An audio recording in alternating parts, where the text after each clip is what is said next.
అందరికీ వందనాలు. ప్రార్థన చేసుకుందాం. పరిశుద్ధుడా, ప్రేమగల మా తండ్రి, మీ పరిశుద్ధ నామానికి స్తుతులు స్తోత్రాలు చెల్లిస్తూ ఉన్నాం. మరొక్కసారి మీ పాద సన్నిధి చేరి మీ మాటలు వినాలని ఆశ కలిగి ఉంటుండగా మీరే తోడుండి సహాయం చేసి నడిపించుమని యేసుక్రీస్తు వారి పరిశుద్ధ నామములో ఈ ప్రార్థన మీకు సమర్పిస్తున్నాము తండ్రి, ఆమేన్. ప్రియమైన దేవుని పిల్లలారా, ఈరోజు ప్రపంచం మొత్తాన్ని వణికిస్తున్నటువంటి మహమ్మారి కోవిడ్-19 కరోనా వైరస్. ఈ వైరస్ ప్రపంచంలో ఉన్నటువంటి ఇంచుమించు అన్ని దేశాల్లో ఉన్నటువంటి ప్రజలందరికీ వ్యాపిస్తూ ప్రజలను భయభ్రాంతులు చేస్తూ ఉన్నదండి.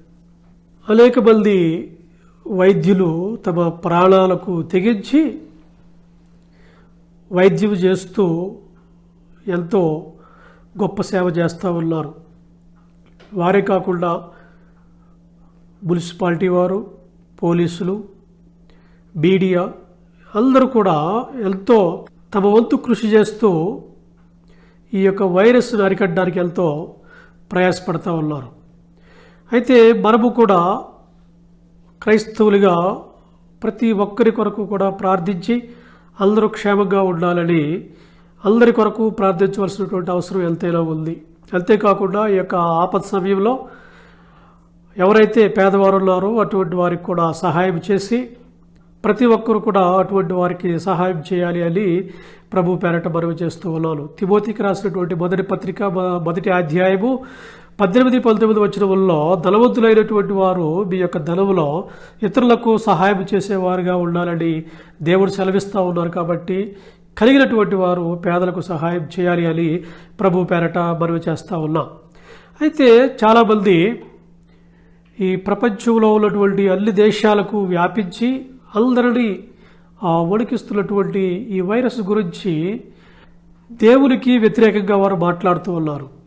చాలామంది ఏమంటున్నారంటే, నిజముగా దేవుడే కనుక ఉంటే ఈ విధమైనటువంటి వైరస్లు, ఈ విధమైనటువంటి తెగుళ్ళు ఎందుకు వస్తాయి, ఎందుకు అనేక మంది తమ ప్రాణాలను పోగొట్టుకుంటున్నారు అని దేవదోషణలు చేసేవారు, దేవుళ్ళు దూషించేవారు చాలామంది ఉన్నారు. అయితే మనం గమనించవలసిన విషయం ఏంటంటే, దేవుడు ప్రేమమయుడు, కరుణామయుడు, అందరినీ ప్రేమించే దేవుడు. ఆయన ఎవరిని కూడా చంపడు, తెగుళ్ళ ద్వారా కానీ ఉపద్రవాల ద్వారా కానీ అన్న విషయాన్ని మనం ప్రతి ఒక్కరు జ్ఞాపకం చేసుకోవాలి. అయితే నిజముగానే ఈ విధమైనటువంటి ఉపద్రవము లేదా వైరస్ తెగుళ్ళు దేవుడి వల్ల వస్తున్నాయా లేకపోతే మనుషుల వల్ల వస్తున్నాయా అనే విషయాన్ని మనము పరిశీలన చేయాలి. మనము ఆలోచన చేసినప్పుడు ఈ భూగోళంలో మనకి కలిగేటటువంటి ప్రతి విధమైనటువంటి వ్యాధి, ఉపద్రవము ఏదైనప్పటికీ కూడా అది మనిషి యొక్క తప్పిదం వల్లే వస్తున్నాయి అన్న విషయాన్ని ప్రతి ఒక్కళ్ళు జ్ఞాపకం చేసుకోవాలి. అయితే ఇది ఎంతవరకు నిజం, ప్రతి ఒక్క ఉపద్రవము కూడా మనుషుల వల్లే వస్తుంది అనడం ఎంతవరకు వాస్తవం అనే విషయాన్ని మనము చారిత్రాత్మక ఆధారాలతో మనం పరిశీలన చేద్దాం.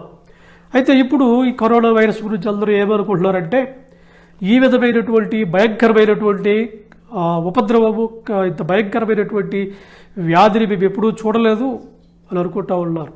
చరిత్రను కనుక మనము పరిశీలన చేసినట్లయితే ఇంతకంటే చాలా గొప్ప ఉపద్రవాలు మానవ చరిత్రలో జరిగాయి. అటువంటి గొప్ప గొప్ప ఉపద్రవాలతో పోల్చుకున్నప్పుడు ఇది ఒక చాలా చిన్నది అని మనం చెప్పవచ్చు. అయితే మీరు చాలామంది అనవచ్చు, ఇది ప్రపంచవ్యాప్తంగా ఉన్నటువంటి అందరినీ కబళిస్తూ ఉంది, ఇది ఎలా చిన్నది అని. అయితే బయట వారికి, బైబిల్లో పరిచయం లేనటువంటి వారికి ఆ విషయం తెలియకపోవచ్చు. కానీ బైబిల్ తెలిసినటువంటి ప్రతి ఒక్కరికి తెలిసిన విషయం ఏమిటంటే, ఆ నోవహు అనేటటువంటి భక్తుడు జీవించిన కాలంలో ఒక గొప్ప జలప్రళయం వచ్చింది. అది ఎంత గొప్ప జలప్రళయం అంటే, భూగోళములో ఉన్నటువంటి ప్రపంచ దేశములలో ఉన్నటువంటి ప్రజలందరూ కూడా ఆ యొక్క జలప్రళయంలో నశించిపోయారు, ఒక్క కుటుంబం తప్ప. నోవహు అనేటటువంటి భక్తుని యొక్క కుటుంబము తప్ప భూగోళము మీద ఉన్నటువంటి ప్రపంచ దేశములో ఉన్న ప్రజలందరూ కూడా తమ ప్రాణాలు పోగొట్టుకున్నారు. ఈ విషయం మనకి ఆదికాండము 6-7 అధ్యాయాల్లో మనకు తెలుస్తూ ఉంది. బైబిల్ తెలిసినటువంటి మీ అందరికీ ఈ విషయం తెలుసు. అయితే బైబిల్లో పరిచయం లేనటువంటి వ్యక్తుల కోసం ఈ వచనాలు నేను చదివి వినిపించాలని ఆశపడుతూ ఉన్నాను. ఆదికాండము 7వ అధ్యాయము 10 నుండి 13 వచనాలు చదువుతాను. 7 దినములైన తరువాత ఆ ప్రవాహ జలములు భూమి మీదికి వచ్చెను. నోవహు వయస్సు యొక్క 600 సంవత్సరము 2వ నెల 17వ దినమున మహా అగాధ జలముల ఓటలన్నీయు ఆ దినములదే విడబడెను. ఆకాశపు తూములు విప్పబడెను. 40 పగళ్లను 40 రాత్రులలో ప్రచండ వర్షము భూమి మీద కురిసెను. ఆ దినములదే నోవహు కుమారులకు షేములు, హాములు, యాపెతులు, నోవహు భార్యయు వారితో కూడా అతని 3 కోడరులు ఆ వాడలో ప్రవేశించిరి. వారు ఆ వాడలోనికి ప్రవేశించిన తరువాత ఏం జరిగిందో ఒకసారి చూడండి. 21 నుండి 24 వచనాల వరకు. అప్పుడు పక్షులేమి, పశువులేమి, మృగములేమి, భూమి మీద ప్రాకు పురుగులేమి, భూమి మీద సంచరించు సమస్త శరీరులేమి, సమస్త నరులేమి చచ్చిపోయిరి. పొడి నేల మీదనున్న వాటన్నిటిలోనూ నాసికారంధ్రములలో జీవాత్మ సంబంధమైన ఊపిరి గలవన్నీ చనిపోయాను. నరులతో కూడా పశువులను, పురుగులను, ఆకాశ పక్షులను, నేల మీదనున్న జీవరాశులన్నీ తుడిచివేయబడెను. అవి భూమి మీద ఉండకుండా తుడిచివేయబడెను. నోవహును అతనితో కూడా ఆ వాడలో నున్నవియు మాత్రము మిగిలి ఉండెను. 150 దినముల వరకు నీళ్లు భూమి మీద ప్రచండముగా ప్రబలెను. ఈ వాక్యాన్ని మనము చూసినట్లయితే ఆ యొక్క జలప్రళయము 150 దినాలు ప్రచండంగా ఉంది. ఆ జలప్రళయము ఎంత గొప్పదంటే ఒక్క కుటుంబం తప్ప భూగోళములో ఉన్నటువంటి ప్రపంచ దేశాల్లో ఉన్న ప్రజలందరూ కూడా చనిపోవడం జరిగింది. ఆ సమయంలో నోవహు యొక్క ఒక్క కుటుంబం తప్ప భూగోళం మీద ఉన్నటువంటి ప్రపంచ దేశాల్లో ఉన్నటువంటి జనులందరూ కూడా చనిపోయారు. అటువంటి ఉపద్రవంతో పోల్చుకున్నప్పుడు ప్రస్తుతం మనం చూస్తున్నటువంటి ఈ యొక్క ఉపద్రవం చాలా చిన్నది అని చెప్పవచ్చు. అయితే దేవుడి కృప మన ఎడల ఉన్నది కాబట్టి అటువంటి భయంకరమైన ఉపద్రవం రాలేదు అనే విషయాన్ని మనందరం కూడా జ్ఞాపకం చేసుకోవాలి. అలాగే ఇలాంటిదే మరొక సందర్భాన్ని కూడా మనం చూద్దాం. ఇతని తరువాత లోతు అనేటటువంటి భక్తుడు జీవించిన కాలంలో కూడా ఒక గొప్ప మహా ఉపద్రవము వారికి సంభవించింది. ఆ విషయాన్ని కూడా మనం చూద్దాం. అలాంటిది మరొక ఉపద్రవాల గురించి మనం చూద్దాం. ఇది లోతు గారి కాలంలో జరిగినటువంటిది. ఆదికాండము 19వ అధ్యాయం మనం చూసినట్లయితే 24 నుండి 29 వచనాల వరకు మనం చూద్దాం. ఎటువంటి భయంకరమైనటువంటి ప్రళయం సంభవించిందో. ఆదికాండము 19వ అధ్యాయము 24 నుండి 29 వరకు. అప్పుడు యెహోవా సొదొమ మీదను గొమొర్రా మీదను యెహోవా యొద్ద నుండి గంధకమును అగ్నిని ఆకాశము నుండి కురిపించి ఆ పట్టణములను, ఆ మైదానమంతటిని, ఆ పట్టణములలో నివసించిన వారినందరినీ, నేల మొలకలను నాశనము చేసెను.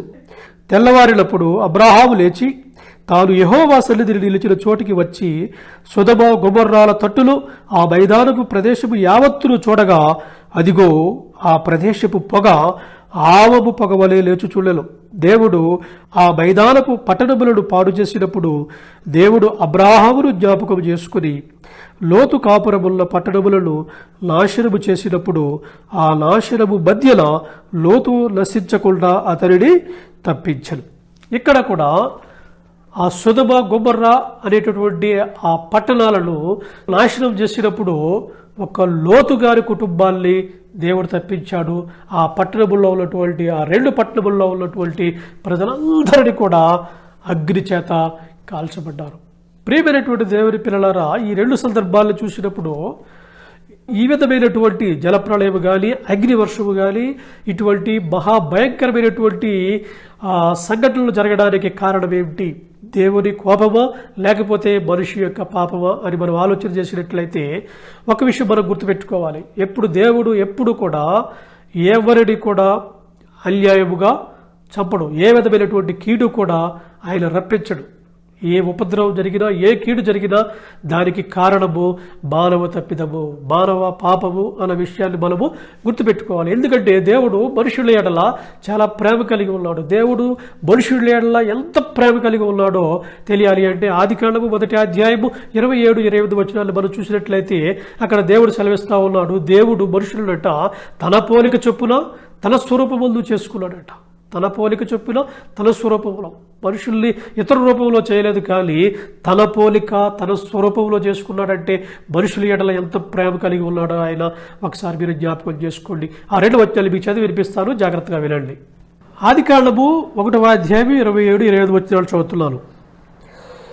దేవుడు తన స్వరూపమందు నరుని సృజించెను, దేవుని స్వరూపమందు వారి సృజించెను, స్త్రీనిగాను పురుషునిగాను వారిని సృజించెను.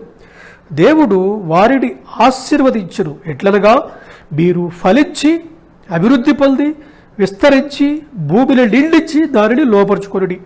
సముద్రపు చేపలను, ఆకాశ పక్షులను, భూమి మీద ప్రాకు ప్రతి జీవిని ఏలుడని దేవుడు వారితో చెప్పెను. దేవుడు మనుషుల్ని ఎంతగా ప్రేమిస్తున్నాడో ఒకసారి చూడండి. ఆయన వారిని కలుగజేసినప్పుడు తన స్వరూపంలో తన పోలికలో చేసుకున్నారు. అంతేకాకుండా వారిని చక్కగా ఆశీర్వదిస్తూ ఉన్నారు. ఎలా ఆశీర్వదిస్తున్నారంటే ఎంత అద్భుతమైన ఆశీర్వాదం ఒకసారి మీరు చూడండి. మీరు ఫలించండి, అభివృద్ధి పొందండి, విస్తరించండి, భూమిని నీళ్ళెచ్చండి, దాన్ని లోపరుచుకోండి. అంతేకాకుండా సముద్రములోను, భూమి మీద, ఆకాశములోను ఉన్నటువంటి అన్ని జంతువుల మీద, అన్ని పక్షుల మీద, అన్ని జలచరాల మీద కూడా దేవుడు వారికి అధికారం ఇచ్చాడండి. అధికారం ఇచ్చాడు అంటే సమస్త ప్రకృతి మీద కూడా దేవుడు వారికి అధికారం ఇచ్చాడంటే దేవుడు వారిని ఎంతగా ప్రేమిస్తున్నాడో ఒకసారి మీరు జ్ఞాపకం చేసుకోవాలి. అయితే ఇంతగా దేవుడు ప్రేమిస్తూ ఉన్నప్పుడు ఈ విధమైనటువంటి జలప్రళయాలు కలగడానికి కారణమేంటి? ఈ విధమైనటువంటి ఉపద్రవాలు, అగ్నివర్షం రావడానికి కారణం ఏంటి? ఈ విధమైనటువంటి ఎన్నో భయంకరమైనటువంటి వ్యాధులు రావడానికి కారణం ఏంటి అని మనం ఆలోచన చేస్తే వీటన్నిటికీ కూడా కారణం కేవలము మనిషి యొక్క పాపమే. మనిషి యొక్క స్వార్థము వల్ల, మనిషి చేసినటువంటి ప్రతి విధమైన పాపం వల్ల అతనికి ఆ విధమైనటువంటి ఉపద్రవాలు కలుగుతున్నాయన్న విషయాన్ని మనము జ్ఞాపకం చేసుకోవాలి. అయితే వీటి కారణాలు చూద్దాం. ఇప్పుడు మనం 2 చూసాం. ఒకటి జలప్రళయము, రెండవది అగ్నివర్షం. ఈ 2 రావడానికి గల కారణాలు ఏంటి అని కూడా మనం చూడాలి. ఎందుకంటే ఆ కారణం చూస్తేనే అవి ఎందుకు సంభవించాయి, ఇటువంటి ఉపద్రవాలు అనే విషయం మనకి తెలుస్తుంది. కాబట్టి జలప్రళయం రావడానికి గల కారణాలు ఏంటో మనం చూద్దాం. ఆదికాండము 6వ అధ్యాయము 5-7 వచనాలు చూద్దాం. నరుల చెడుతనము భూమి మీద గొప్పదనియు, వారి హృదయము యొక్క తలంపులలో ఊహలంతయు ఎల్లప్పుడూ కేవలము చెడ్డదనియు యెహోవా చూచి తాను భూమి మీద నరులను చేసినందుకు యెహోవా సంతాపములొంది తన హృదయములో నొచ్చుకొనెను.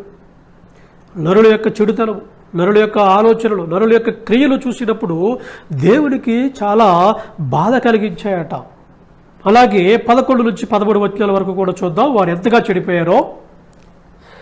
భూలోకము దేవుని సన్నిధిని చెడిపోయి ఉండెను, భూలోకము బలాత్కారముతో నిండి ఉండెను. దేవుడు భూలోకమును చూచినప్పుడు అది చెడిపోయి ఉండెను. భూమి మీద సమస్త శరీరులు తమ మార్గమును చెరిపివేసుకుని. అంటే దేవుని పట్టించుకోకుండా దేవుల్ని పూర్తిగా పక్కన పెట్టి వారు ఇష్టానుసారంగా వారు జీవించడానికి మొదలుపెట్టారు. కాబట్టి దేవుళ్ళని వదిలిపెట్టి తమ ఇష్టానుసారంగా వారు జరిగించబట్టే ఆ జలప్రళయం రావడానికి కారణమైందన్న విషయాన్ని గుర్తుపెట్టుకోవాలి. అందుకనే 13వ వచనంలో దేవుడు ఏమన్నాడో చూడండి. 13వ వచనంలో దేవుడు లోభంతో సమస్త శరీరుల మూలముగా భూమి బలాత్కారముతో నిండి ఉన్నది కనుక నా సన్నిధిని వారి అంతము వచ్చి ఉన్నది. కాబట్టి అంతము రావడానికి, ఉపద్రవం రావడానికి వారి పాపమే అన్న విషయాన్ని మనం గుర్తుపెట్టుకోవాలి. అలాగే ఆ అగ్నివర్షం రావడానికి కూడా కారణము వారి యొక్క పాపమే అన్న విషయాన్ని మనం జ్ఞాపకం చేసుకోవాలి. ఆదికాండము 19వ అధ్యాయంలో సొదొమ గొమొర్రా పట్టణపు ప్రజలు ఎంత దుర్మార్గులో తెలియడానికి ఒక్క ఉదాహరణ చాలండి. ఆదికాండము 19వ అధ్యాయము, ఆ అధ్యాయాన్ని మనం చదివినట్లయితే లోతు అనేటటువంటి ఒక మహాభక్తుడి ఇంటికి 2 దేవదూతలు వచ్చి ఆయన ఇంట్లో ఆ రాత్రి బస చేసినప్పుడు ఆ ఊరిలో ఉన్నటువంటి చెల్లెలు, పెద్దలు, వృద్ధులు అందరూ కూడా ఆ ఇంటిని చుట్టుముట్టి వారిని పాడు చేయడానికి ప్రయత్నం చేశారండి. అయితే ఆ లోతు వారిని ఆ దుర్మార్గత నుండి తప్పించడానికి ప్రయత్నం చేసినప్పుడు కూడా వారందరూ కూడా అతని మీద తిరగబడి ఆయన మీద దుమ్మిగా పడి ఆయన్ని గాయపరచడానికి ప్రయత్నం చేశారు. అటువంటి సందర్భంలో దూతలు లోతును లోపలికి తీసుకుని బయట ఉన్నటువంటి వారికి కనిపించకుండా గాఢమైనటువంటి ఆ చీకటిని కలుగు చేసినప్పుడు ఆ చీకటిని చూసి వాడు వెళ్ళిపోలేదు, కానీ ఎక్కడ ద్వారం ఎక్కడుందా అని వారందరూ కూడా వెతికినట్టుగా మనకు దేవుని వాక్యం సెలవిస్తూ ఉంది. నా విషయంలో కొన్ని మాటలు మీరు చదివి వినిపిస్తాను చూడండి. ఆదికాండము 19వ అధ్యాయము 4 నుండి కిందకి చూద్దాం. 4వ వచనం. వారు పండుకొనక ముందు ఆ పట్టణస్థులు అనగా సొదొమ మనుష్యులు, బాలురుడు, వృద్ధులను, ప్రజలందరూ నలుదిక్కుల నుండి కూడి వచ్చి ఆ ఇల్లు చుట్టవేసి లోతుని పిలిచి, ఈ రాత్రి నీ యొద్దకు వచ్చిన మనుషులు ఎక్కడా? మేము వారిని కూడినట్లు మా యొద్దకు వారిని వెలుపలికి తీసుకుని రమ్మని అతనితో చెప్పగా. చూడండి ఎంత భయంకరమైనటువంటి ఆ కృత్యానికి వాళ్ళు ప్రయత్నం చేస్తున్నారు. ఒకసారి మీరు ఆలోచన చేయండి. అందరూ ఊరి ప్రజలందరూ, పట్టణ ప్రజలందరూ, చిన్నలు పెద్దలు వృద్ధులు అందరూ కూడా వచ్చేసారంట. ప్రియమైనటువంటి దేవుని పిల్లలు ఎంత భయంకరమైనటువంటి స్థితిలో ఉన్నారో ఒకసారి మీరు జ్ఞాపకం చేసుకోండి. 9వ వచనంలో చివరి భాగం చూస్తున్నాను. ఎప్పుడైతే లోతు వారిని వారించడానికి ప్రయత్నం చేశాడో వారికంటే లీకు ఎక్కువ కీడు చేసేదని చెప్పి లోతు మీద పడి, లోతు వాడు ఆ మనుషుని మీద దొమ్మిగా పడి తలుపు పగలగొట్టుటకు సమీపించింది. తలుపులు పగలగొట్టుకుని ఆ ఇంట్లోకి వెళ్ళిపోవడానికి ప్రయత్నం చేస్తున్నారండి. ఎంత భయంకరమైన మనుషులు ఒకసారి మీరు ఆలోచన చేయండి. 11వ వచనం. అప్పుడు వారు పిల్లలు మొదలుకొని పెద్దల వరకు ఆ ఇంటి ద్వారము దగ్గర ఉన్న వారికి బొబ్బు కలుగు చేయగా వారు ద్వారము కనుగొను లేక విసిగిపోయారు. అటువంటి చీకట్లో కూడా వారు తలుపు ఎక్కడుందా, ద్వారం ఎక్కడున్నారు వారు వెతుకులాడుతున్నారంటే వాళ్ళు ఎంత భయంకరమైన స్థితిలో ఉన్నారో ఒకసారి మీరు ఆలోచన చేసుకోండి. కింద చెప్తూ ఉన్నాడు చూడండి. 13వ వచనంలో ఆయన చెప్తూ ఉన్నాడు. దూతలు లోతుగారితో మాట్లాడుతూ ఉన్నారు. మేము ఈ చోటు నాశనము చేయవచ్చితిమి, వారిని గూర్చిన మొర యెహోవా సన్నిధిలో గొప్పదాయలు గనుక దాని నాశనము చేయటకు యెహోవా మమ్మను పంపినని చెప్పగా. ఎంత మంచి మాట చూడండి అక్కడ. మేము ఈ చోటు నాశనము చేయవచ్చితిమి, నాశనము చేయడానికి వచ్చాము. ఎందుకో తెలుసా? ఎందుకంటే వారిని గూర్చిన మొర యెహోవా సన్నిధిలో గొప్పది. వాళ్ళు ఎంత భయంకరులు అంటే వారి యొక్క అకృత్యాలు దేవుని సన్నిధికి చేరుకున్నాయి. అవి చాలా భయంకరంగా ఉన్నాయని దేవుని వాక్యం సెలవిస్తుంది. ప్రియమైనటువంటి దేవుని పిల్లారా, ఏదైనా ఒక కీడు సంభవించిందంటే దానికి కారణము, మూల కారణము మనిషి యొక్క అవిధేయత అన్న విషయాన్ని మనము జ్ఞాపకం చేసుకోవాలి. ఎందుకంటే ఇక్కడ వీళ్ళందరూ కూడా కామతత్తులైపోయారు. వీళ్ళందరూ కూడా ఇటువంటి వారి గురించి దేవుని వాక్యం ఏమని సెలవిస్తుందో ఒకసారి మనం చూద్దాం. రోమాపత్రిక 1వ అధ్యాయము 26 నుండి 32 వరకు చూద్దాం. ఇటువంటి వారిని గురించి దేవుని వాక్యం ఏమని సెలవిస్తుందో చూద్దాం. రోమాపత్రిక 1వ అధ్యాయము 26 నుండి 32. అందువలన దేవుడు తుచ్చమైన అభిలాషకు వారిని అప్పగించెను. వారి స్త్రీలు సైతము స్వాభావికమైన ధర్మములు విడిచి స్వాభావిక విరుద్ధమైన ధర్మమును అనుసరించిరి. అటువలే పురుషులు కూడా స్త్రీ యొక్క స్వాభావికమైన ధర్మములు విడిచి పురుషులతో పురుషులు అవాచ్యమైనది చేయొచ్చు తమ తప్పిదములకు తగిన ప్రతిఫలము పొందుచు. జాగ్రత్తగా వినాలండి. తమ తప్పిదములకు తగిన ప్రతిఫలమును పొందుచు ఒకరి ఎడల ఒకరు కామతప్తులైరి. మరియు వారు తమ మనస్సులో దేవునికి చోటియ్యనొల్లకపోయిరి కనుక చేయరాని కార్యములు చేయుటకు దేవుడు భ్రష్ట మనస్సుకు వారిని అప్పగించను. అట్టివారు సమస్తమైన దుర్నీతి చేతలు, దుష్టత్వము చేతలు, లోభము చేతలు, ఈర్ష్య చేతలు నిండుకొని మత్సరము, నరహత్య, కలహము, కపటము, వైరము అను వాటితో నిండిన వారే కొల్డెగాడులు, అపవాదకులను, దేవద్వేషులను, దేవుని ద్వేషించేవారుగా, హింసకులను, అహంకారులను, బిక్కములాడువారును, చెడ్డవాటిని కల్పించువారును, తల్లిదండ్రులకు అవిధేయులను, అవివేకులను, మాట తప్పువారును, అనురాగరహితులను, నిర్దయులునయుళ్ళని. ఎన్ని బ్యాడ్ క్యారెక్టర్స్ ఉన్నాయి చూడండి. ఇట్టి కార్యములను అభ్యసించువారు మరణములకు తగినవారు అను దేవుని న్యాయ విధిని వారు బాగుగా ఎరిగియుండి వారిని చేయుచున్నారు. ఈ మాటలు బల్ల చోతులో జాగ్రత్త వెళ్ళండి. 32వ వచనం. ఇట్టి కార్యములను అభ్యసించువారు మరణములకు తగినవారు, మరణ శిక్షకు తగినవారు అను దేవుని న్యాయ విధిని వారు బాగుగా ఎరిగియుండి వాటిని చేయుచున్నారు. ఇది మాత్రమే గాక వాటిని అభ్యసించు వారితో సంతోషముగా సమ్మతించుచున్నారు. ఈ విధంగా దేవునికి వ్యతిరేకముగా, దేవుని చట్టానికి వ్యతిరేకముగా నడుచుకునేటటువంటి మనుషులను ఎవరు కూడా క్షమించరండి. ఉదాహరణకు, ఒక దేశ చట్టానికి వ్యతిరేకంగా ఎవరైనా వ్యక్తి ప్రవర్తిస్తే ఆ దేశ చట్టం యొక్క నియమాల ప్రకారము వారికి మరణశిక్ష విధించడం జరుగుతుంది. మన దేశంలో చూసాం. మనం ఈ మధ్య కాలంలోనే కొంతమందికి ఉరిశిక్షను వేశారు. ఎందుకని? వారు చట్టానికి వ్యతిరేకంగా ప్రవర్తించారు కాబట్టి చట్ట వ్యతిరేకంగా ఎవరైతే నడుచుకుంటారో వారికి మరణశిక్ష విధించడం అనేది చట్టమని, అది వ్యక్తిగత కక్ష కాదు అన్న విషయాన్ని ప్రతి ఒక్కరూ జ్ఞాపకం చేసుకోవాలి. అయితే ఈరోజు మన మధ్యలో, మన కళ్ళ ముందు కనిపిస్తూ ఉన్నటువంటి ఈ యొక్క కరోనా వైరస్ గురించి కారణం ఎవరు, దీనికి బాధ్యులు ఎవరు? అనేక మంది దేవుళ్ళు దీనికి బాధ్యులు చేస్తూ ఉన్నారు. దేవుడే కనుక ఉంటే ఈ విధమైనటువంటి భయంకరమైనటువంటి వైరస్లు ఎందుకు పడుతున్నాయి, అనేక మంది లక్షల మంది ఎందుకు వ్యాధి బారిన పడుతున్నారు, వేలల్లో ఎందుకు మనుషులు తమ ప్రాణాలని పోగొట్టుకుంటున్నారు అని చాలామంది ప్రశ్నిస్తూ ఉన్నారు. ప్రియమైనటువంటి దేవుని పిల్లారా, పరిశుద్ధ గ్రంథములో ఉన్నటువంటి ఏ వాక్యము కూడా ఎక్కడ కూడా దేవుడు మనుషులను కక్షపూరితంగా కానీ అన్యాయంగా కానీ నాశనము చేస్తాడని ఎక్కడ కూడా పరిశుద్ధ గ్రంథములో లేవు. ఏ ఉపద్రవం జరిగినా దానికి కారణము మనిషి యొక్క అవిధేయత, అపరాధము, దేవుని చట్టానికి వ్యతిరేకంగా జీవిస్తున్నటువంటి విధానమే అనే విషయం మనం గుర్తుపెట్టుకోవాలి. ఎందుకనంటే రోమపత్రిక 1వ అధ్యాయం 20వ వచనంలో ఒక మంచి మాట ఉంది. ఆ మాట చూద్దాం. ఆయన అదృశ్య లక్షణములు అనగా ఆయన నిత్య శక్తియు దేవత్వములు జగదుత్పత్తి మొదలుకొని సృష్టింపబడిన వస్తువులను ఆలోచించుట వలన తేటపడుచున్నవి గనుక వారు నిరుత్తరులై ఉన్నారు. దేవుని యొక్క అదృశ్య లక్షణాలు అనగా ఆయన నిత్య శక్తి, దేవత్వము, దేవుని యొక్క గ్రేట్నెస్, గొప్పతనము, మహిమ నీకు తెలియాలి అంటే జగదుత్పత్తి మొదలుకొని సృష్టింపబడినటువంటి వస్తువులను గూర్చి ఆలోచించాలి అని దేవుడు చెప్తూ ఉన్నారు. ప్రియమైనటువంటి దేవుని పిల్లారా, ఈరోజు మన మధ్యలో ఉన్నటువంటి కొన్ని సందర్భాన్ని మనం చూద్దాం.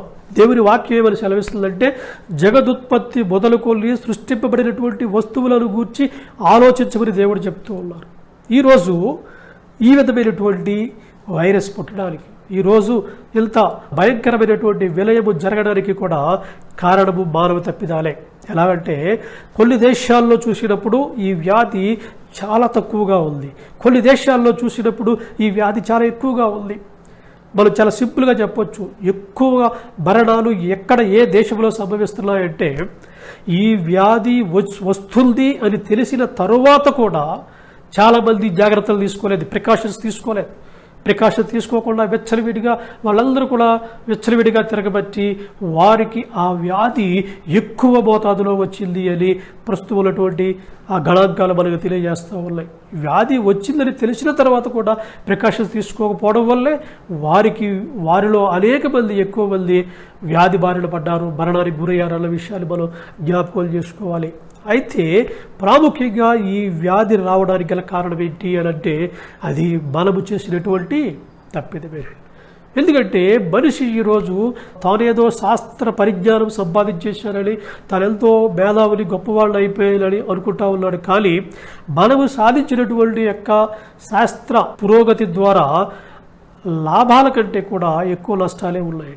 ఎందుకంటే ఈరోజు మనిషి దేవునికి అవిధేయుడై, దేవునికి లెక్క చేయకుండా తన స్వార్థము కోసము దేవుడు తయారు చేసినటువంటి ఈ ప్రకృతిని నాశనం చేసేస్తూ ఉన్నాడు.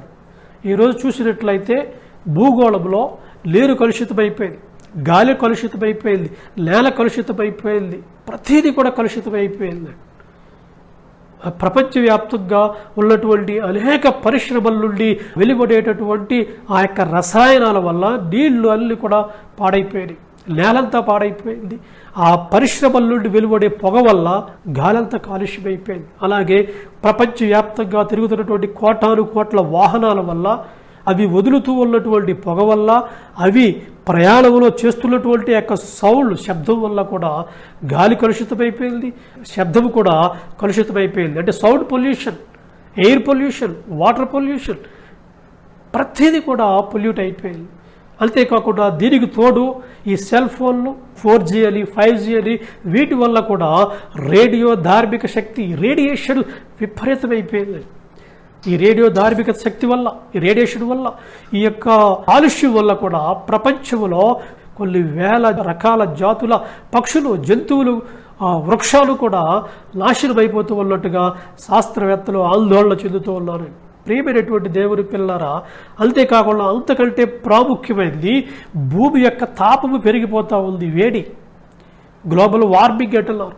ప్రపంచ అగ్రదేశాలన్నీ కూడా కూడుకుని శిఖరాగ్ర సమావేశంలో వారు ప్రతిపాదించింది ఏంటంటే ఈ గ్లోబల్ వార్మింగ్ ఎక్కువైపోతుంది, భూతాపం ఎక్కువైపోతారు అని వారు చెప్పడం జరిగిందండి. అంతేకాకుండా ఈ కాలుష్యం వల్ల ఓజోన్ పొర కూడా చిల్లు పడింది అని నేటి శాస్త్రవేత్తలు భయపడుతూ ఉన్నారండి. ఈ ఓజోన్ పొర అనేది ఏమిటి అంటే విశ్వాంతరాలలో నుండి విషపూరితమైనటువంటి కిరణాలు ఏవి కూడా భూమి లోపలికి చొచ్చుకొని రాకుండా అవి ఫిల్టర్ చేస్తూ భూమికి ఒక రక్షణ కవచంగా అది ఉపయోగపడతా ఉంది. ఉదాహరణకి సూర్యుడి నుంచి లేరుగా గనక కిరణాలు వచ్చి భూమి మీద పడితే, అవి గనక లేరుగా మన మీద పడితే వాటి తీవ్రతకు మనుషులు కాలి బూడిదైపోతారు. అలా జరగకుండా ఈ ఓజోన్ పొర ఏం చేస్తుందంటే ఆ వచ్చేటటువంటి ప్రతి కిరణాన్ని కూడా ఫిల్టర్ చేసి, మనం టీ పోసుకునేటప్పుడు ఎలాగైతే మనం ఫిల్టర్ పెట్టి టీ పొడిని వేరు చేస్తామో అలాగా ఈ ఓజోన్ పొర ఆ విషపు కిరణాలన్నిటినీ కూడా ఫిల్టర్ చేసి మనుషులు బ్రతకడానికి, క్షేమంగా ఉండడానికి ఏవి అవసరమో, మనకి ఎంతవరకు అవసరమో ఆ లెవెల్స్ని తగ్గించి అంతవరకే కావాలటువంటి వేడిని, ఉష్ణాల్ని వాటిని మనకి పంపిస్తూ ప్రపంచ మానవాళిని కాపాడుతూ ఉన్నటువంటి గొప్ప రక్షణ కవచం అన్నది. అయితే మన స్వార్థం కోసం మనం విస్తారంగా ఈ ప్రకృతిని పాడు చేయడం వల్ల, ఈ కాలుష్యం వల్ల, రేడియేషన్ వల్ల ఆ ఓజోన్ పొర చిల్లు పడిందండి. చిల్లు ఈ కాలుష్యానికి రోజు రోజుకి అది పెద్దదైపోతూ ఉంది. ప్రపంచ మేధావులందరూ కూడా ఆందోళన చెందుతూ ఉన్నారు, శాస్త్రవేత్తలు వీళ్ళందరూ కూడా. ఒకవేళ గనక ఇదే విధముగా అది పెరుగుతూ కంటిన్యూ అయితే కొంతకాలానికి ఆ ఓజోన్ పొర అవతల ఉన్నటువంటి కిరణాలన్నీ నేరుగా మన భూమిని తాకితే ఈ భూగోళం మీద జీవి అనేటటువంటిది ఏది కూడా మిగలదండి. మనుషులు కానీ, జంతువులు కానీ, పక్షులు కానీ జీవము అనేది లేకుండా సమూలంగా నాశనం అయిపోతూ ఉంది. మరి అటువంటి భయంకరమైనటువంటి విపత్తుల నుండి ఈ భూమిని రక్షించాలి అంటే మనం ఏం చేయాలి? ఆ ఓజోన్ పొరకు పడినటువంటి చిల్లును పూడ్చివేయాలి, ఆ చిల్లును కొట్టాలి. ఏదైనా ఒక వస్తువు చిల్లు పడిందనుకోండి, పేదవారు ఏం చేస్తారంటే ఆ చిరిగిపోయినటువంటి చిల్లుని ఆ సూది, దారం ఉపయోగించుకొని ఆ చిల్లుని కొడతారు. మరి ఓజోన్ పొరను కుట్టేటటువంటి బరిగాడు ఎవరు ఉన్నారండి? ఆ అంతరిక్షానికి వెళ్ళి ఆ ఓజోన్ పొరను, ఆ చిరిగిపోయినటువంటి ఆ చిరుగును కలిపి కుట్టేటటువంటి మేధావులు ఎవ్వరు కూడా ఈ భూలోకంలో లేరండి. అంత పెద్ద సూది ఎక్కడి నుంచి తయారు చేస్తారు? అంత దారం ఎక్కడి నుంచి తెస్తారు మీరు? ఆ చిల్లును పోర్చడం మీ వల్ల కాదండి, మనుషులు ఎవ్వరి వల్ల కాదు. కానీ ఆ చిల్లు పడినటువంటి ఆ ఓజోన్ పొరను సరిచేసేవాడు, కుట్టేవాడు, పూడ్చేవాడు ఒక ఆయన ఉన్నారు. ఆయనే దేవుడు. ఆ చిల్లును పూడ్చాలంటే, ఆ చిల్లును కుట్టాలంటే, డేంజర్ జోన్లోనికి వెళ్ళిపోయినటువంటి ఆ యొక్క ఓజోన్ పొరను మళ్ళా సేఫ్ జోన్లోకి తీసుకురావాలంటే శక్తి, సామర్థ్యాలు కలిగిన ఒకే ఒక వ్యక్తి మన దేవుడు. ఇది ఆయనకు మాత్రమే సాధ్యమండి, మనుషుల్లో ఎవరికి కూడా సాధ్యం కాదు. ఒకవేళ మనుషుల్లో ఎవరైనా ప్రయత్నం చేసి ఆ ఓజోన్ పొర చిల్లు పడడానికి కారణం కాలుష్యమే కాబట్టి ఆ కాలుష్యాన్ని మనం తగ్గించేద్దాము అని నేను మనందరూ కలిసి ఎవరైనా ఒక పారిశ్రామికవేత్త దగ్గరికి వెళ్ళి, ఏమండి కాలుష్యం పెరిగిపోవడం వల్ల ఓజోన్ పొర చిల్లు పడింది కాబట్టి మీ ఫ్యాక్టరీని ఒక నెల రోజులు మూసేయండి అని అడిగేమనుకోండి, ఏమంటాడు ఆయన? ఓకే, వెరీ గుడ్, మీరు చెప్పింది భలే ఉంది, మంచి సలహా ఇచ్చారు, నా ఫ్యాక్టరీ మూసేస్తాను అని మూసేస్తాడా? అలా మూయడండి, మెడపట్టి బయటికి గెడ్డేస్తాడు. ఒక జిల్లా కలెక్టరు ఆ జిల్లాలో ఉన్నటువంటి పారిశ్రామికవేత్తలందరినీ పిలిపించి ఈ కాలుష్యం వల్ల ఓజోన్ పొర పాడైపోయింది కాబట్టి దాన్ని మనం కాపాడుకుందాం, ఈ జిల్లాలో ఉన్నటువంటి ఫ్యాక్టరీలన్నీ మూసేయండి అంటే మూస్తాడా? మూయడు. ఒక ముఖ్యమంత్రి గారు ఆ రాష్ట్రంలో ఉన్న ప్రజలందరినీ పిలిపించి ఏమంటే ఓజోన్ పొరలు కాపాడుకుందాము, ఈ ఫ్యాక్టరీలన్నీ మూసేయండి ఒక నెల అంటే మూస్తారా? మూయరండి. ప్రపంచంలో ఉన్నటువంటి ప్రపంచ దేశ అధినేతలందరినీ పిలిపించి ఏమంటే ఒక నెల రోజులు ఫ్యాక్టరీలన్నీ మూసేద్దాం, ఈ బస్సులు విమానాలు ట్రైన్స్ అన్ని మనం బంద్ చేద్దాం, అప్పుడు ఓజోన్ పొర బాగుపడుద్ది అని మనం సలహా ఇచ్చామనుకోండి, ఎవరైనా పాటిస్తారా? ఎవరు పాటించరండి. మనల్ని పిచ్చోళ్ళు చూసినట్టు చూస్తారు. కానీ ఆ చిరిగిపోయినటువంటి ఓజోన్ పొర బాగుపడాలి అంటే ఉన్న ఒకే ఒక మార్గం ఈ కాలుష్యాన్ని తగ్గించాలి. ఈ కాలుష్యాన్ని తగ్గించాలంటే ఈ ఫ్యాక్టరీలు మూసివేయాలి, నీవు నడుపుతున్నటువంటి స్కూటర్లు కార్లు ఆఫ్ చేయాలి, బస్సులన్నీ బంద్ చేయాలి, ట్రైన్స్ అన్నీ బంద్ చేయాలి, విమానాలన్నీ బంద్ చేయాలి, నీ ఫ్యాక్టరీలన్నీ మూసివేయాలి, వాటిలోని రసాయనాలు బయట రాకుండా చూడాలి, పొగ రాకుండా చూడాలి. ఈ విధంగా చేసిన రోజున ఇవన్నీ దారిలోనికి వస్తాయి. ఆ ఓజోన్ పొర డేంజర్ జోన్లో నుంచి సేఫ్ జోన్లోనికి వచ్చే అవకాశం ఉంది. కానీ ఎవరు చేస్తారు అలా? మాటలా. బస్సులన్నీ ఆపాలి అంటే ఎవరు ఆపుతారు? ట్రైన్స్ అన్నీ ఆపాలంటే ప్రపంచవ్యాప్తంగా ఉన్న రవాణా వ్యవస్థ మొత్తం ఆపాలంటే ఎవరు ఊరుకోరండి. ఫ్యాక్టరీలన్నీ బంద్ చేయాలంటే ఎవరూ ఊరుకోరు. ఎందుకంటే వాళ్ళ యొక్క ఆర్థిక స్థితి పూర్తిగా పడిపోతుంది కాబట్టి. ఆర్థిక స్థితి పడిపోతే ప్రపంచ దేశాల్లో మనం పేద దేశంగా మిగిలిపోతాం కాబట్టి ఎవ్వరు కూడా దానిని ఆపడానికి ఇష్టపడరు. కానీ ఎటువంటి వ్యక్తి అయినా సరే ఒక్కదానికి భయపడతాడు. దేనికో తెలుసా? ఎవరికి భయపడతాడు మనిషి? దేవుడికా? నో, దేవుడికి కాదండి. దేవుడికి భయపడితే ఇటువంటి భయంకరమైన పరిస్థితి రాదు. మనిషి భయపడేది దేనికో తెలుసా? చావుకు భయపడతాడండి. చావు ఏదైనా వచ్చిందనుకోండి, ఏమండి నాకున్న సమస్తం మొత్తం అమ్మైనా సరే మీకు ఇచ్చేస్తాను, కానీ నా ప్రాణాల్ని కాపాడండి అంటాడు. తన ప్రాణాల్ని కాపాడుకోవడం కోసం ఏమైనా చేస్తాడు. ఆ సంగతి దేవుడికి తెలుసు. కాబట్టి ఈరోజు ప్రకృతిలో విలయతాండము చేస్తున్నటువంటి ఈ కాలుష్యము, ఈ రేడియేషను తగ్గాలి అంటే పరిశ్రమలన్నీ మూతపడాలి, కార్లు ట్రైన్లు విమానాలు అన్నీ ఆగిపోవాలి, మీ వాహనాల నుంచి పొగ ఆగిపోవాలి, మీ వాహనాల నుంచి సౌండ్ ఆగిపోవాలి. మీరు గుంపులుగా చేరితే ఆ వాతావరణం అంతా కాలుష్యం అయిపోతుంది. కాబట్టి మీరు ఎక్కడికి వెళ్ళకుండా ఇంటి లోపలే ఉండాలి. అలా చేయాలి అంటే మీకు మామూలుగా పిలిచి చెప్తే మీరు వింటారా? మీరు వినరు. ఇప్పటికే పోలీసు వారు, ముఖ్యమంత్రి గారు, ప్రధానమంత్రి గారు కూడా స్వయంగా దండం పెట్టి వేడుకుంటున్నా కూడా వినకుండా రోడ్ల మీద వెచ్చలివిడిగా తిరుగుతున్నారు. అంత లాఠీలు ఉపయోగించిన మిలిటరీ వాళ్ళు దింపినా కూడా ఎవరు కూడా మాట వినకుండా వెచ్చలివిడిగా తిరుగుతున్నారు. ఎవరు చెప్తే ఎవరంటారు? కాబట్టి నీవు బయటికి రాకుండా ఉండాలి అంటే మనిషి భయపడేది కేవలం ఒక్క చావుకు మాత్రమే భయపడతాడు.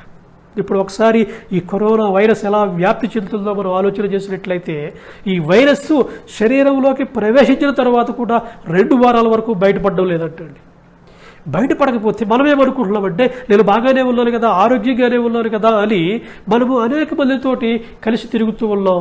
వాళ్ళు కూడా ఈ వ్యక్తి బాగానే ఉన్నాడు కదా అని వాళ్ళు కూడా కలిసి తిరుగుతూ ఉన్నారు. తద్వారా వీళ్ళకు ఉన్నటువంటి వైరస్ ఇతరులకు ఒకళ్ళ నుంచి ఒకరికి, అలాగా ఒకళ్ళ నుంచి ఇద్దరికి, ఇద్దరు నుంచి నలుగురికి, నలుగురు నుంచి 8 అలాగా వందల్లో వేలలో లక్షల్లో విస్తరించిపోతూ ఉన్నాయి. 2 వారాల తర్వాత బయటపడి అప్పుడు నెత్తి నోరు కొట్టుకున్నా అప్పుడు ప్రయోజనమేమీ లేదండి.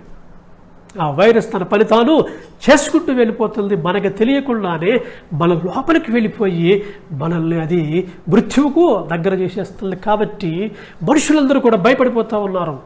ఒకప్పుడు వెళ్ళగానే మనుషులు షేక్ హ్యాండ్ ఇచ్చేవారు, కొంతమంది కౌగులించుకునేవారు.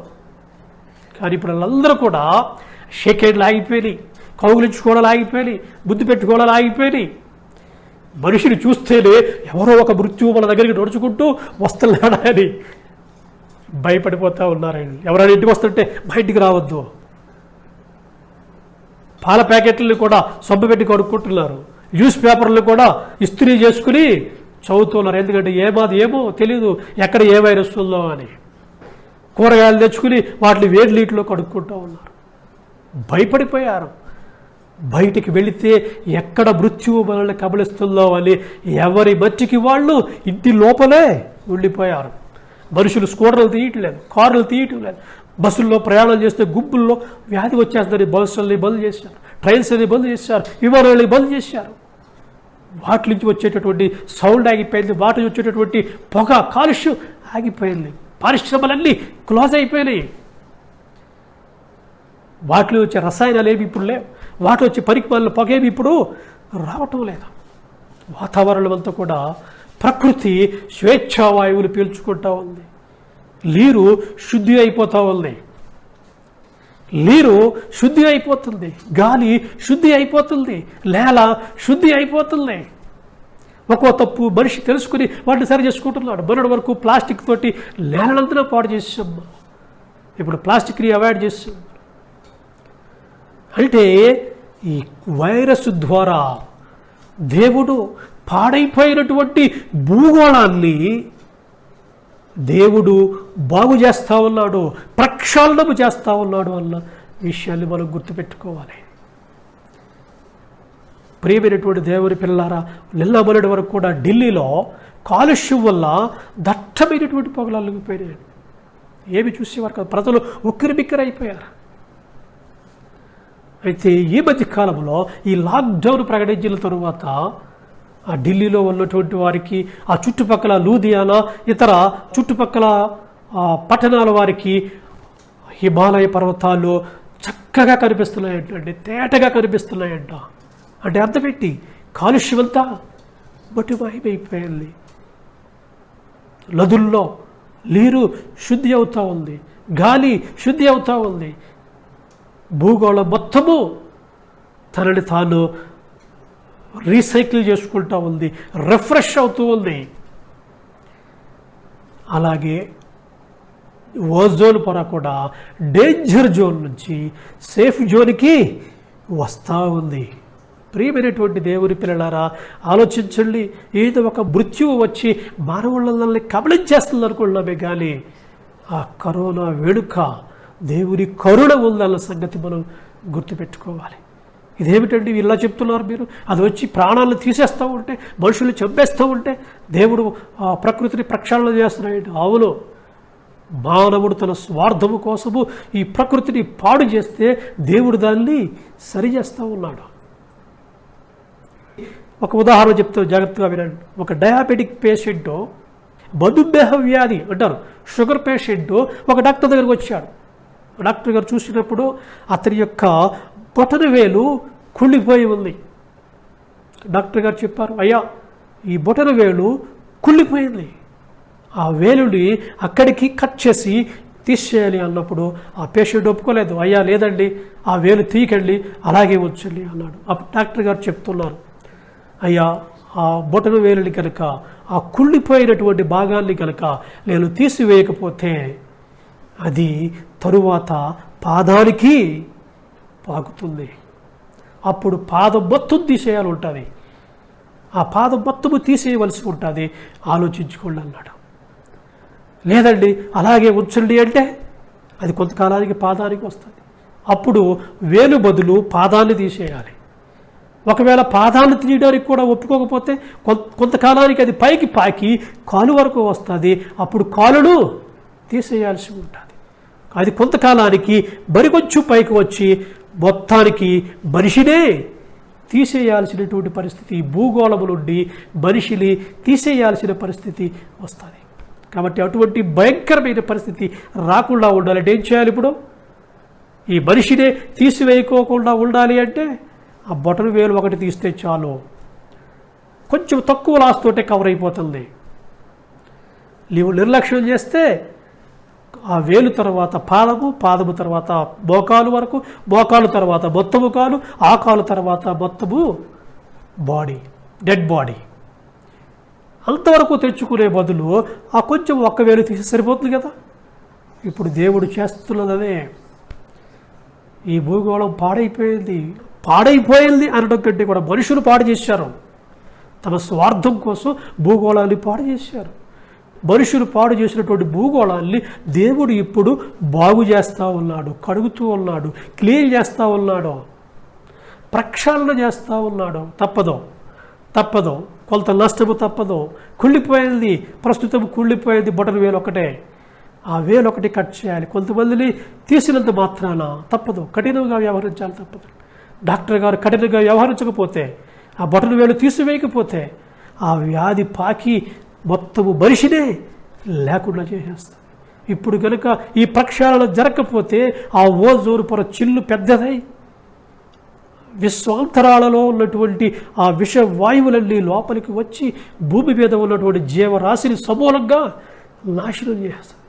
జీవరాశిని సమూలంగా నాశనం చేయడం కంటే కొంచెం నష్టముతోటి ఈ రిపేర్ని, ఈ యొక్క నష్టాన్ని భర్తీ చేయడం చాలా అవసరం. దేవుడు ప్రస్తుతానికి అదే పని చేస్తూ ఉన్నాడు. మనిషి పాడు చేస్తే దేవుడు బాగు చేస్తూ ఉన్నాడు. ప్రియమైనటువంటి దేవుడి పిల్లలారా, దేవుని ప్రేమను అర్థం చేసుకోవడానికి ప్రయత్నం చేయాలి. దేవుణ్ణి అనవసరంగా దూషించడము, నిందించడం చేయడం సరైన పద్ధతి కాదు. అంతేకాకుండా దేవుడు ఉంటే ఇటువంటి వ్యాధులు ఎందుకు వస్తాయి, దేవుడు ఉంటే ఇటువంటి మరణాలు ఎందుకు వస్తాయని దేవుణ్ణి అనవసరంగా మీరు ఆడిపోసుకోవద్దని ప్రభు పేరట మనవి చేస్తూ ఉన్నాం.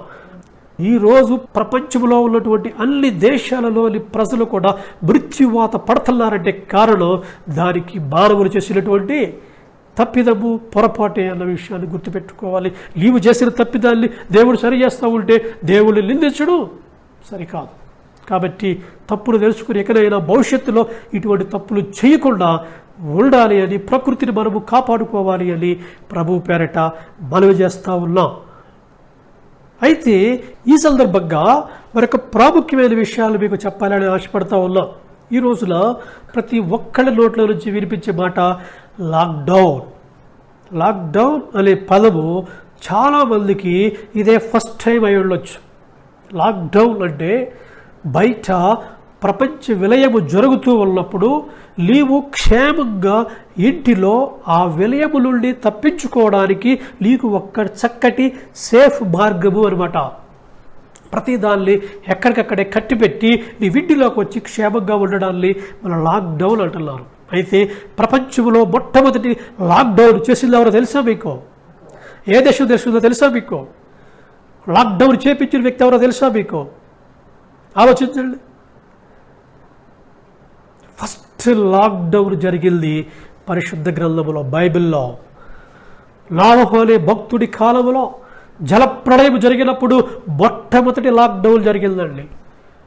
దేవుడు ఆ మానవుల యొక్క అవిధేయతను బట్టి ఆ వారందరినీ కూడా జలప్రళయంలో నాశనం చేయాలి అనుకున్నప్పుడు నీతిమంతుడైనటువంటి నోవహును తప్పించడం కోసం దేవుడు ఒక వాడను సిద్ధపరచుకోమని ఆయనకు సలహా ఇచ్చాడు. ఆ వాడ సిద్ధపరచుకున్న తర్వాత దేవుడు ఆ నోవహు గారి కుటుంబాన్ని ఆ వాడలో ప్రవేశపెట్టి ఇక ఇతర జంతువులు ప్రతిదాన్ని, ఆడది మగది, ఆ రెండేసి చొప్పున ప్రతి జాతి జంతువులను ఆ వాడలోకి ప్రవేశపెట్టిన తర్వాత దేవుడు ఆ వాడను మూసివేసను అని ఉందండి. వాడను మూసివేశాడు దేవుడు. మూసివేసినప్పుడు బయట విలయం జరుగుతూ ఉంది, జలప్రళయం వచ్చి మనుషులందరినీ చంపేస్తుంది. కానీ ఆ వాడలో ఉన్న వ్యక్తులు మాత్రము బ్రతికారండి.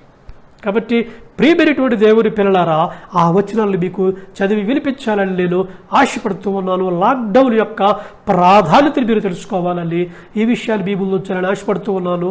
ఆదికాండము 6వ అధ్యాయము 13 నుండి 14 వచనాలు. దేవుడు నోవహుతో, సమస్త శరీరుల మూలముగా భూమి బలాత్కారముతో నిండియున్నది కనుక నా సన్నిధిని వారి అంతము వచ్చియున్నది. ఇదిగో వారిని భూమితో కూడా నాశనము చేయుదును. అయితే చితిసారకపు మ్రానుతో నీ కొరకు వాడను చేసుకొనము. 18వ వచనం. అయితే నీతో నా నిబంధన స్థిరపరచుతును. నీవును నీతో కూడా నీ కుమారులను, నీ భార్యయు, నీ కోడళ్ళు ఆ వాడలో ప్రవేశింపవలెను.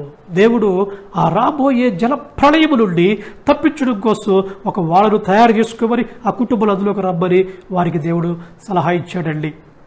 7వ అధ్యాయము 7వ వచనం ఒక చక్కటి మాట ఉంది, చాలా జాగ్రత్తగా వినండి. అప్పుడు నోవహును అతనితో కూడా అతని కుమారులను అతని భార్యయు అతని కోడళ్లను ఆ ప్రవాహ జలములను తప్పించుకొనుటకై ఆ వాడలో ప్రవేశించిరి. మళ్ళా రిపీట్ చేస్తున్న చివరి మాట, ఆ ప్రవాహ జలములను తప్పించుకొనుటకై ఆ వాడలో ప్రవేశించారు. ఆ వాడలో ఎందుకు ప్రవేశించారు అంటే ఆ జరగబోయే మహా జల ప్రళయము నుండి తప్పించుకోవడం కోసం. ఎప్పుడైతే వీళ్ళు నోవహు అతని కుటుంబీకులు లోపలికి వెళ్ళారో దేవుడు ఏం చేశాడో చూడండి. 13వ వచనం, ఆ దినమల్దే నోవహు కుమారులకు షేమును హామును యాపెతులు నోవహు భార్యయు వారితో కూడా అతని 3 కోడళ్ళు ఆ వాడలో ప్రవేశించిరి. 16వ వచనం, ప్రవేశించిన వల్లియు దేవుడు అతనికి ఆజ్ఞాపించిన ప్రకారము సమస్త శరీరంలో మగదియు ఆడదియు ప్రవేశించను. అప్పుడు యెహోవా వాడలో నోవహును మూసివేసెను. నోవహును మూసివేశాడు అంటే అర్థం ఏంటి? వీళ్ళందరూ కూడా ఆ దేవుడి చిత్తానుసారముగా దేవుని ఆజ్ఞ ప్రకారము ఆ వాడలోనికి వెళ్ళిన తర్వాత దేవుడు వాడను మూసివేశాడు. అంటే వాడకు లాక్ చేశాడు. ఆ వాడలో నుంచి బయటికి రావద్దు. ఎందుకనే బయటకు వస్తే బయట మహాప్రళయం జరుగుతూ ఉంది, మానవ సంహారం జరుగుతూ ఉంది. ఆ సంహారము నుండి నువ్వు తప్పించబడాలంటే నువ్వు లోపలే ఉండాలి. నోవహు ఆ కుటుంబీకులు లోపల ఉన్నారు, మిగిలిన లోకస్తులందరూ బయట ఉన్నారు. ఏం జరుగుతుందో చూడండి, కొన్ని మాటలు చూద్దాం. ఆదికాండము 7వ అధ్యాయము 21 నుండి 24 వచనాల. అప్పుడు పక్షులేమి పశువులేమి మృగములేమి భూమి మీద ప్రాకు పురుగులేమి భూమి మీద సంచరించు సమస్త శరీరులేమి సమస్త నరులేమి చచ్చిపోయిరి. ఆ 40 రోజులు 40 రాత్రులు 40 పగళ్ళు కురిసినటువంటి ప్రచండమైన వర్షము చేత ఆ పర్వతాలన్నీ మునిగిపోయాయి. వాడ నీటిపై తేలి ఆడుతూ ఉంది. కానీ ఆ ప్రజలందరూ కూడా ఆ జలప్రళయంలో కొట్టుకుపోయారు, చనిపోయారు. 22వ వచనం, పొడి నేల మీదలున్న వాటన్నిటిలోనూ నాసికారంధ్రములలో జీవాత్మ సంబంధమైన ఊపిరి గలవన్నీ చనిపోయాను. నరులతో కూడా పశువులను పురుగులను ఆకాశ పక్షులను నేల మీదలున్న జీవరాశులన్నీ తుడిచివేయబడెను. అవి భూమి మీద ఉండకుండా తుడిచివేయబడెను. Complete sweep. కారణం దేవుని ఆజ్ఞను ధిక్కరించారు, దేవునికి అవిధేయులయ్యారు. కాబట్టి వారందరూ నశించిపోయారు. కానీ 23వ వచనం చివరి భాగం, నోవహును అతనితో కూడా ఆ వాడలో ఉన్నవియు మాత్రము మిగిలి ఉండెను. ప్రియమైన దేవుని పిల్లలారా, దేవుడు చెప్పినట్టుగా లాక్డౌన్, ఆ తాళము వేయబడిన ఆ ఇంటిలో అనగా ఆ వాడలో ఉన్నవారు మాత్రము బ్రతికారు. లాక్డౌన్లో లేనటువంటి వారందరూ నశించిపోయారు. నోవహు గారు అందరికీ కూడా చెప్పారండి, కానీ ఎవ్వరూ కూడా ఆయన మాట వినలేదు. వినకుండా వెచ్చలవిడిగా బయటకు వెళ్ళిపోయారు. ఇప్పుడు కూడా చాలామంది లాక్డౌన్ పాటించుకోకుండా బయట వెచ్చలవిడిగా తిరుగుతూ ఉన్నారండి. జాగ్రత్త గుర్తుపెట్టుకోండి, ఎవరైతే బయట ఉంటారో వాళ్ళందరూ మరణానికి గురి కావలసినటువంటి పరిస్థితి ఏర్పడుతుందని జాగ్రత్తగా గుర్తుపెట్టుకోవాలి. మన ముఖ్యమంత్రి గారు, మన ప్రధానమంత్రి గారు వారు చేతులు జోడించి మరి చెప్తున్నారండి. ప్రియమైన దేవుని పిల్లలారా, అంత గొప్ప వ్యక్తులు చేతులు జోడించి నమస్కరిస్తున్నారంటే మీరు పరిస్థితిని అర్థం చేసుకోవాలి. లాక్డౌన్ గురించి బయటికి వెళితే నీవు చస్తావు అని డైరెక్ట్గా దేవుడు కూడా ఇచ్చినటువంటి వార్నింగ్ ఉంది. ఆ వాక్యాన్ని కూడా చదివి వినిపిస్తాను, చాలా జాగ్రత్తగా వినండి. నిర్గమకాండము 9వ అధ్యాయము 18 నుంచి 21 వచనాల వరకు. ఆ కాలంలో ఫరో గారు ఇశ్రాయేలీయులను వారి బానిసత్వంలో నుండి బయటికి వెళ్ళడానికి ఒప్పుకోనప్పుడు దేవుడు మోషే ద్వారా సెలవిచ్చింది ఏంటంటే భయంకరమైనటువంటి వడగడ్లను ఆ దేశం మీద కురిపిస్తానన్నాడు. అంతేకాకుండా ఆ వడగడ్లు కురిసే సమయంలో ఆ బయట ఉన్నటువంటి వారందరూ కూడా లోపలికి వచ్చేయాలి అని వాళ్లకు ఆజ్ఞ జారీ చేశారు. ఎలా ఆజ్ఞ జారీ చేశారో చదువుతాను, జాగ్రత్తగా వినండి. నిర్గమకాండము 9వ అధ్యాయము 18 నుంచి 21 వచనాలు. ఇదిగో రేపు ఈ వేళకు నేను మిక్కిలి బాధకరమైన వడగడ్లను కురిపించదను. ఐగుప్తు రాజ్యము స్థాపించిన దినము మొదలుకొని ఇది వరకు అందులో అట్టి వడగడ్లు పడలేదు. ఇంతవరకు మీ జీవితంలో అటువంటి వడగడ్లు మీరు చూసి ఉండరు అని దేవుడు సెలవిస్తూ ఉన్నాడు. కాబట్టి నీవు ఇప్పుడు పంపి నీ పశువులను పొలములలో నీకు కలిగినది యావత్తును త్వరగా భద్రము చేయము.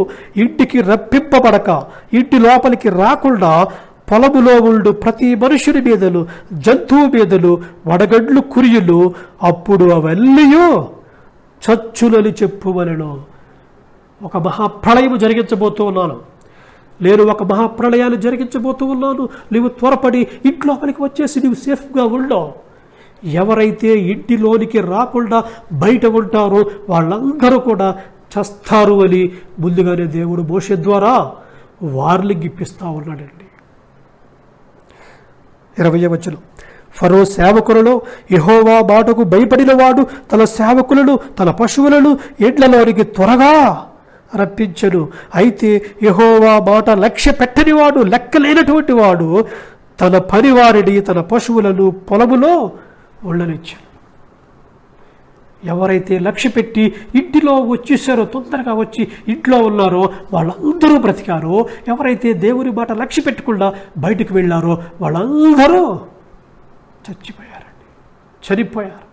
ప్రియమైనటువంటి దేవుని పిల్లారా, మనము కూడా ప్రభుత్వము మాటలను లెక్క చేయకుండా మనం వెచ్చరివిడిగా బయట తిరిగామంటే మరణము మృత్యువు మనల్ని కబళించబోతూ ఉంది అని మన విషయాన్ని మనం గుర్తుపెట్టుకోవాలి. దేవుడు స్పష్టంగా చెప్పాడు, మహాప్రళయము జరుగుతూ ఉన్న సమయంలో, మానవ సంహారము జరుగుతున్న సమయంలో నీవు ఇంటి లోపల ఉండి తలుపు వేసుకోవాలి.